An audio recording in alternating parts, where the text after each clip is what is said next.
जय भास्कर।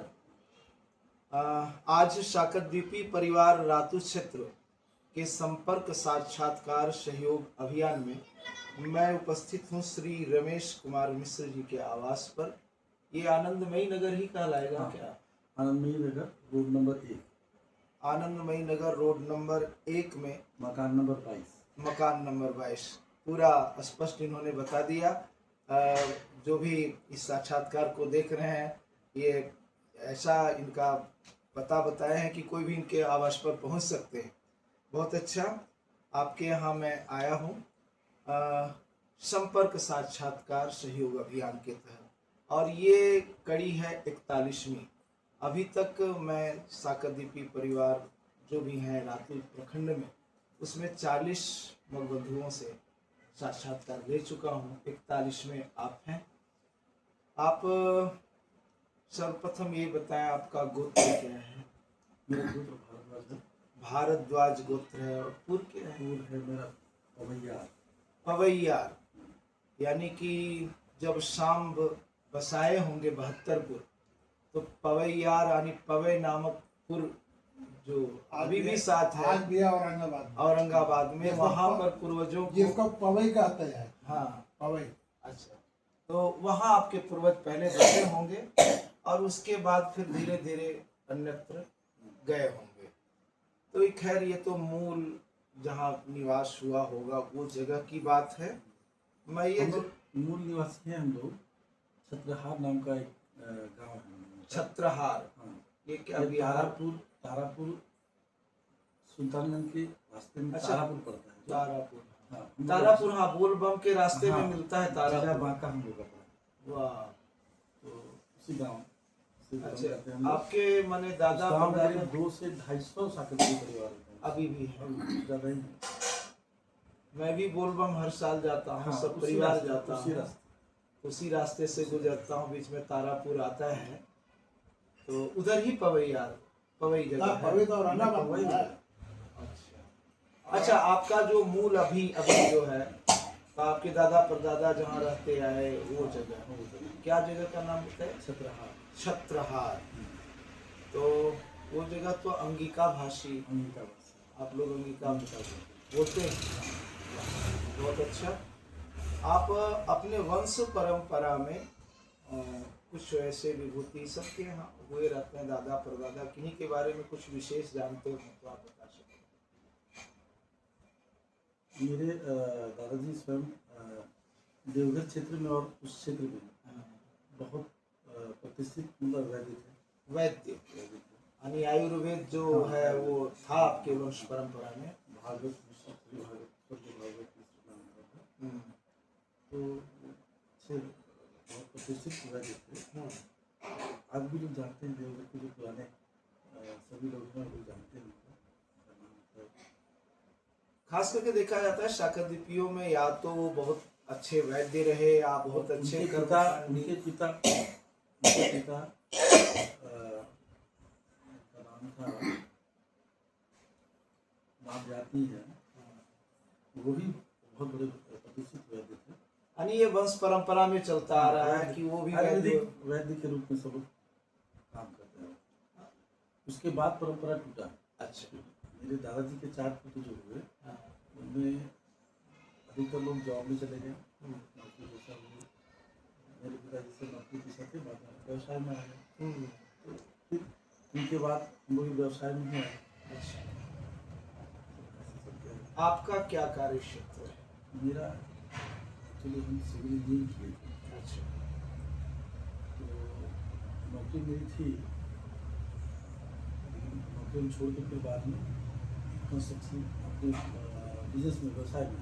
अच्छा, तो आज मेरा अपना सिविल कंस्ट्रक्शन का काम चलता है। अच्छा, आज क्लास 2 के कॉन्ट्रैक्टर हैं। आगे भी IIT जो भी है भारत का, IIT है, टेंडर फंड आपको देता है। अच्छा, तो ये आपका क्षेत्र अभी हुआ कितने सालों से? 20 साल से। 20 साल से। अच्छा, आपके यहाँ परिवार में कितने सदस्य हैं? मेरी पत्नी है और मेरे पुत्र हैं, एक पुत्र एक पुत्र। पुत्र छत्र का शुभ नाम? शुभ नाम आयुष राजमिश्रा है। अच्छा, ये अभी क्या कर रहे हैं? तो अभी ISC में जस्ट कुछ ही एक महीना पहले ISC वगैरह का है, पास किया है। अभी BIT मिश्रा में एडमिशन के लिए वो फॉर्म वगैरह भरा है SC/IT के लिए। वाह, आपने कहा कि कुछ AI का इन्होंने AI हाँ, का कुछ कोर्स किया कोर्स है। किया है, वो अपना कुछ करता है, वो साइड से घर पे कुछ फॉरनर क्लाइंट्स के लिए काम करता है। वाह, बहुत बढ़िया। और एक पुत्री भी? हाँ, कुछ बाहर विदेशी कंपनियों के लिए उनका डिज़ाइन करता है, उनके लिए मार्केटिंग का काम करता है। वाह, तो बस ये काफ़ी टैलेंटेड हैं। बढ़िया, बहुत अच्छा लगा कि हमारा जो युवा वर्ग है वो उसमें भी बहुत क्षमताएं हैं। तभी तो ISC में ये कोर्स करते हुए और उसके बाद इस तरह का प्रतिभा इनमें है और इस तरह का कर पा रहे हैं। बहुत अच्छी बात है, अपने समाज में ऐसे भी युवा प्रतिभा है। हम लोग युवा जो प्रतिभा है उसको भी समाज में जोड़ना चाहेंगे, उनको भी चाहेंगे कि मुख्य धारा में आए और अपने संगठन के लिए, अपने समाज के लिए। और एक पुत्री भी आपने कहा ना? हाँ, वो 8वीं में है। क्या अच्छा नाम? पुत्री का नाम है वैष्णवी मिश्रा। अच्छा, वो अभी 14 साल की है। है। हाँ। बहुत अच्छा। मैं जहाँ भी साक्षात्कार में जाता हूँ तो अपने तरफ से कुछ न कुछ भेंट करता हूँ। कुछ दिनों पहले मैं संध्या की पुस्तक भेंट कर रहा था, क्योंकि प्रत्येक द्विज, प्रत्येक जो यज्ञोपवीतधारी हैं उनको संध्या करनी चाहिए।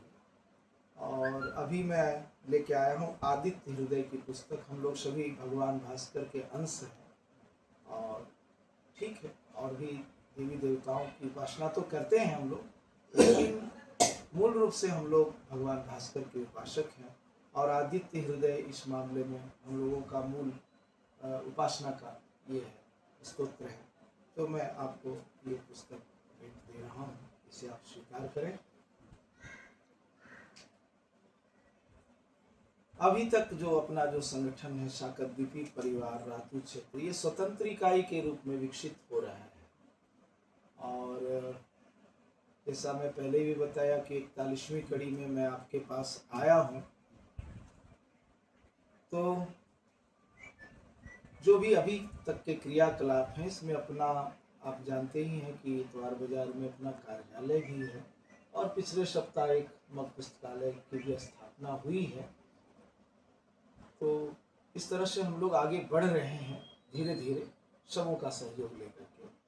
आप अपने कुछ विचार दें कि कैसे हमारा शाकरद्वीपी परिवार रातू क्षेत्र और संगठित हो और समृद्ध हो, और कैसे हम लोग अपने समाज को, अपने समाज के कल्याण के लिए और कुछ कर सकें। आपने कुछ देर पहले ऐसे औपचारिक बातों में बहुत सी चीज़ें बताई हैं। मैं चाहता हूं कि साक्षात्कार में भी वो बातें आप शेयर करें, ताकि जो भी साक्षात्कार को देख रहे हैं उनको भी कुछ प्रेरणा मिले और हम लोगों को भी प्रेरणा मिले, आगे हम लोग उस तरह का कुछ कर सकें। देखिए, समाज का निर्माण तो जरूरी है आज और ये शुरू से होता है, लेकिन समाज निर्माण के बाद जिस दूरी पे टिकती है और हमेशा वो समाज को हमको आगे लेके बढ़ना है, तो बिना उद्देश्य का कोई समाज लंबे समय तक नहीं चल सकता। और हम लोगों में क्या है, मैं तो भारत में रहता हूँ तो भारत के हिसाब से चलता हूँ जी। तो यहाँ पे भारतवर्ष में जो भी समाज अभी तक चल रहा है वर्षों से, और जो पहले से अभी कई गुना आगे निकल चुका है, उसमें मेरे हिसाब से जो समाज बहुत आगे चला गया है, बहुत आगे निकल चुका है, जिनके पास कोई उद्देश्य है, हमको उनको देख के प्रेरणा लेके और वैसे समाज का निर्माण करना चाहिए। ना कि सिर्फ हम लोग समाज के लिए एक दूसरे के घर जाएं, गले मिले, चाय पानी करें और ऐसे ही समय बीतता चला जाए बिना उद्देश्य का। तो समाज का निर्माण करना या तो बिना उद्देश्य का कोई मतलब नहीं रह जाता है, और मतलब उससे किसी को कोई लाभ नहीं मिलता है। बिल्कुल, लाभ का मतलब ये नहीं कि आर्थिक लाभ ही हो, लाभ का मतलब सामाजिक लाभ भी होना चाहिए। अगर हम लोग इस जीवन में अगर एक दूसरे के प्रति अगर सामाजिक रूप से जुड़े और एक दूसरे का सहयोग करें, तो सहयोग करने के लिए कुछ उद्देश्य तो होना चाहिए। बिल्कुल। कि भाई चलो समाज संगठित किए, 200 लोग हैं या 2000 लोग हैं, अपना कुछ उद्देश्य हो, जीवन जीने के लिए जीवन को अच्छे ढंग से संस्कार के साथ, चूंकि हम लोग सकल भी ब्राह्मण हैं जी। तो संस्कार हमारा प्रथम कर्तव्य है कि संस्कार हमारे बच्चों में डालें और संस्कार के साथ ही हम अपने जीवन को आगे बढ़ाएं। तो उन सारी चीज़ों को ध्यान रखते हुए इन समाज को मजबूती देने के लिए हमको जहाँ तक लगता है अभी जो स्थिति चल रही है, शुरू से हमारे समाज में एक सबसे ज़्यादा जो दयनीयता वाला स्थिति है, गरीबी, पैसे का आर्थिक तंगी सभी के साथ है, सभी के साथ, और सब लोग वहीं पे कमजोर हैं। ज्ञानी सब हैं, बुद्धि की कमी किसी के पास नहीं है। बिल्कुल। उद्देश्य सबके पास है लेकिन जेब सबका खाली है। तो अगर हम लोग अपने समाज को अगर मजबूती देने के लिए सबसे पहला कदम आर्थिक रूप से मजबूत कर दें तो आने वाले समय में हमको लगता है कि अभी जो है इससे कई गुना आगे हम लोग जा सकते हैं। जैसे उदाहरण लेते हैं ना, जैन समाज के, हाँ, मारवाड़ी समाज। आज जैन समाज में क्या है कि विश्व के 24 देशों में उनका अपना संगठन का कार्यालय है, उनका अपना भवन है जहाँ वो रह सकते हैं जाके, इसको हम लोग बोलते हैं जैन धर्मशाला। उनका अपना स्वास्थ्य व्यवस्था हर जगह पे है, मजबूत है, भारत सरकार से भी ज़्यादा मजबूत है उनका। उनके पास सारा ट्रीटमेंट का व्यवस्था है। उनका समाज आज जितना मजबूत है कि उनको सरकार या किसी से कोई सहयोग लेने की जरूरत नहीं है। एक समय था जब वो भी शुरू किए थे तो ऐसे स्थिति में थे, लेकिन उनके पास जब उद्देश्य मन में आया किसी के पास, वो उसके लिए उन्होंने लड़ाई शुरू किया, समाज का निर्माण किया और एक उद्देश्य को लेके चले। तो आज देखिए, आज हमारे रांची में ही देखिए सबसे बड़ा हॉस्पिटल कोई है तो उन्हीं का है। लोग बाहर से इलाज कराने जाते हैं, लाखों रुपए दे के आते हैं। बिल्कुल। उनका एक व्यवसाय भी चल रहा है, लेकिन उनके लोग जाते हैं तो उनका ट्रीटमेंट उनके यहाँ शायद 10 या 15% में होता है, जो हम लोग 100% में करते हैं। तो उनके समाज के लोगों को तो लाभ मिल रहा है। बिल्कुल। शिक्षा में भी बहुत सारे स्कूल हैं उनके, तो शिक्षा में भी स्कूल जो मिल रहा है उनके समाज के लोगों को तो फ्री पढ़ाई मिल रहा है। हम लोग लाखों रुपया दे रहे हैं, बच्चों को डोनेशन देके पढ़ा रहे हैं, सब कुछ कर रहे हैं।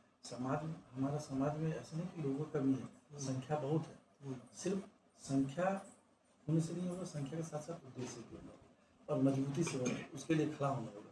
नहीं, अब हम कुछ एक एक बिंदु को ही लेके चलेंगे। आज शुरू करेंगे, 10 साल के बाद तो खड़ा हो जाएंगे, पहुंचेंगे, खड़ा तो हो जाएंगे। आज शुरू होंगे तभी तो 10 साल के बाद हमारा जो आने वाला पीढ़ी होगा वो बोलेगा नहीं, हमारे पूर्वज समाज जो बना के गए वो एक उद्देश्य के साथ बना के गए, जो हम लोगों के लिए एक उदाहरण है, जो किए वो सही किया, एक प्लेटफॉर्म बना के गए, ना कि चाय पानी पी के और ऐसे समय बर्बाद करके चले गए। तो अपना जो ये संगठन अभी तक जो 40 लोगों से विचार आया, सबों का यही कहना है कि जो भी काम हो धरातल पर दिखे। केवल ये नहीं कि अब सूर्य सप्तमी है, सब निकल गए, खीर वीर बना, खाए पिए, सब अपने अपने घर गए, सब आत्म प्रशंसा में अपना जो है सो डिंगा के और सब नहीं, कुछ काम हो धरातल पर। कुछ महिलाएं भी सामने आई हैं साक्षात्कार में, उन्होंने कहा कि भाई आप लोग साक्षात्कार ले रहे हैं, जैसे कि आपके यहाँ तो नहीं, लेकिन कई जगह में गया तो पूरा परिवार ही बैठ गए साक्षात्कार में। तो महिलाएं बोली हम लोग भी तो बहुत कुछ जानते हैं, बड़ी तिलौरी पापड़ ये सब बनाना जानते हैं, हम लोग अगरबत्ती बनाना जानते हैं, प्रतिभा की कोई कमी नहीं है। आप लोग हम लोग के बारे में क्यों नहीं कुछ सोच रहे हैं? लोगों के जीवन में है तो टेस्ट किया गया है, तो विज्ञान भी प्रूव कर दिया है कि हमारा जो जीन है, ब्लड से जो लिया गया जीन, जो भी हमारा जीन टेस्ट किया गया, जेनेटिक टेस्ट जो हुआ, जेनेटिक टेस्ट में सभी विश्व के सभी लोगों से अलग हमारा जीन पाया गया। जो हमारे यहाँ क्या बोलते हैं, जो मूर्ख लोग हैं गांव में, उनके यहाँ भी जो बच्चा जन्म लेता है ना, तो कुछ ना कुछ उनके यहाँ स्वतः टैलेंट अपने ब्लड में ही आ जाता है, स्वतः आ जाता है।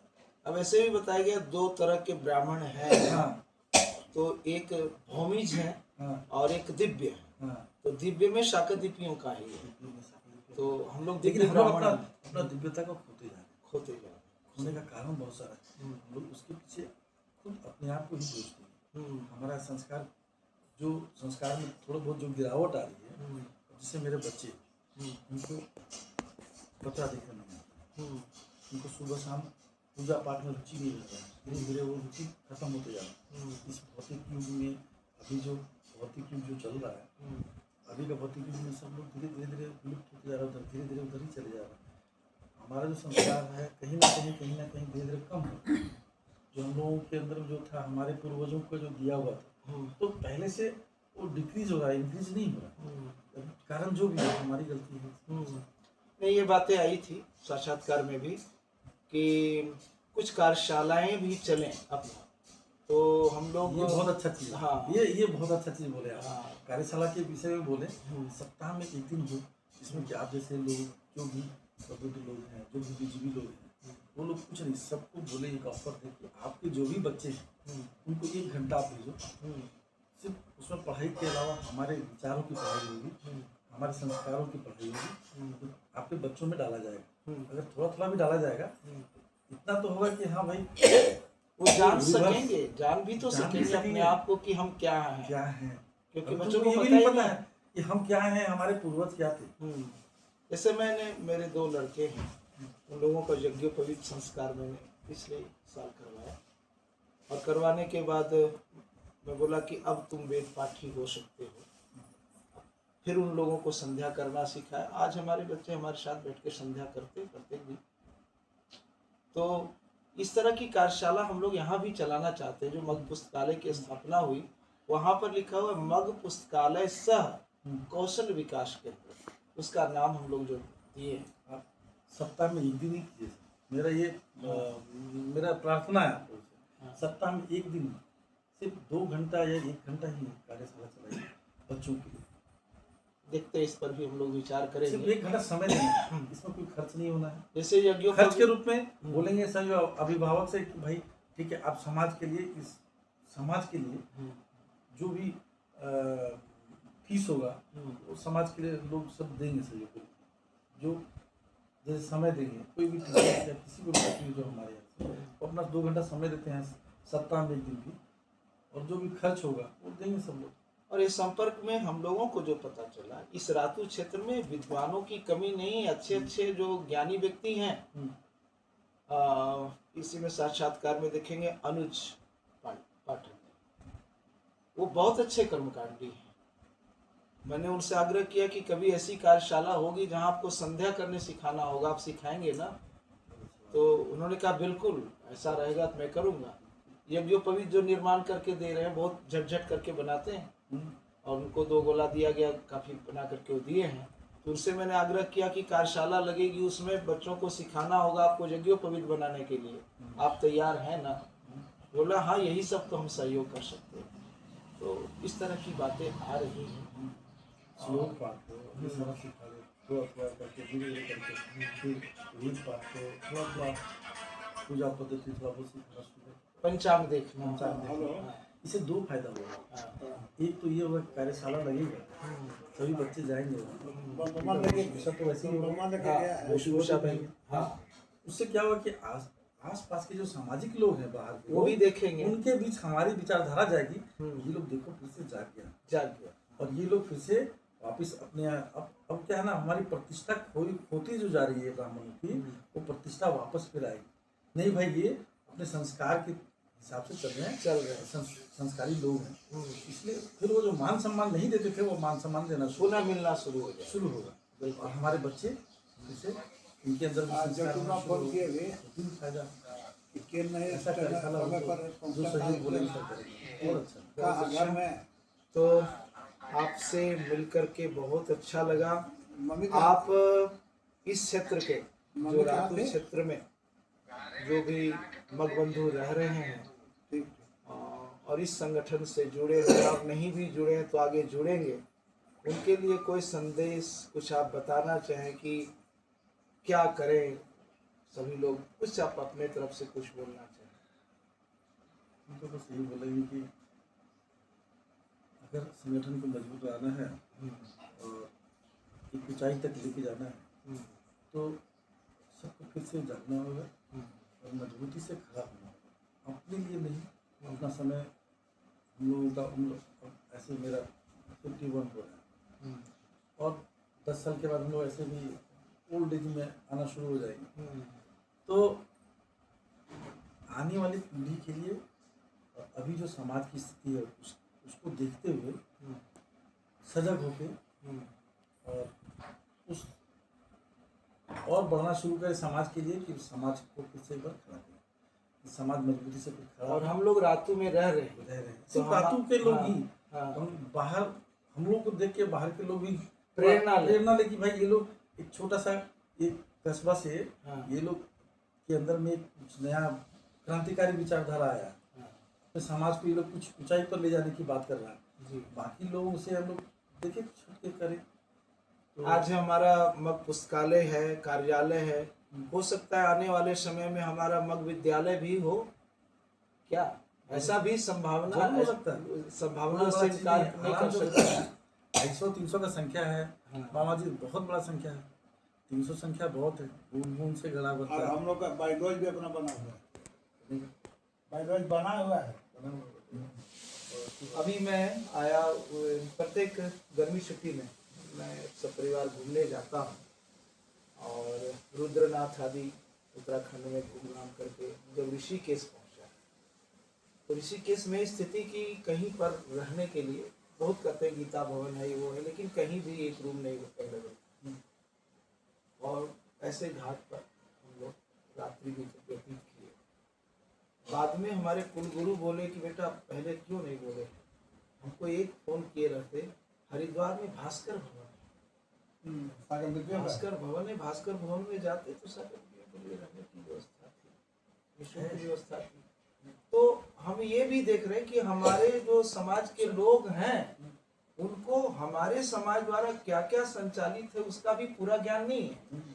अब इससे सुधांशु जी को भी पता होगा कि भास्कर भवन है, बहुत से लोगों को, लेकिन ये कहाँ प्रचारित किए, और हम तो कष्ट में रहे रात भर।